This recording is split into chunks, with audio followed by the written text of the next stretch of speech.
Ghana is currently undertaking its own testing for the Zika virus. This was made known by Minister of Public Health Dr. George Norton, while he and Minister within the very ministry, Dr. Karen Cummins, fielded questions during the ministry's end-of-year press conference.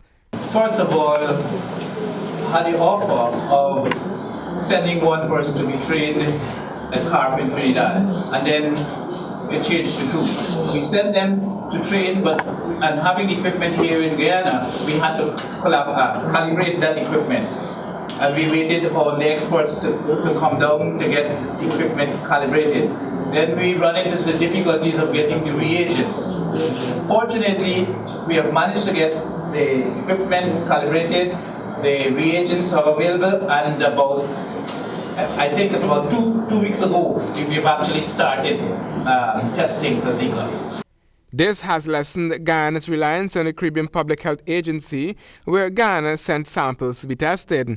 Providing further updates on the programs and departments of the ministry, it was noted that the Vector Control Unit of the ministry has been continuously seeking out ways to fight malaria, starting with early detection. The ministry recorded some 9,000 new cases this year alone, with interior locations recording the highest numbers. An identified group of miners were trained in this regard. Rapid testing kits and medication for less complicated strains were provided as part of the ministry's program. The chikungunya virus is not a threat as it used to be, Minister Norton reported.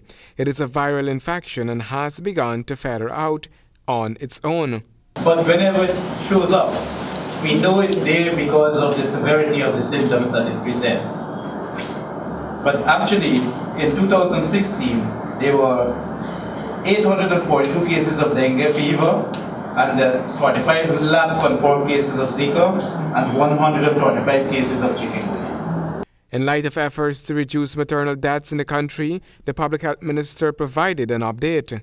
As it stands at the moment, we have 12 confirmed maternal deaths. 13, but the last one is being investigated. Junior Health Minister Dr. Karen Cummins added that the causes varied, some direct and others indirect.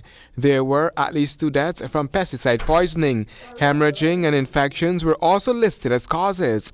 Disciplinary action were reported to have been taken against some medical professionals. Handel Duncan, HGP Nightly News.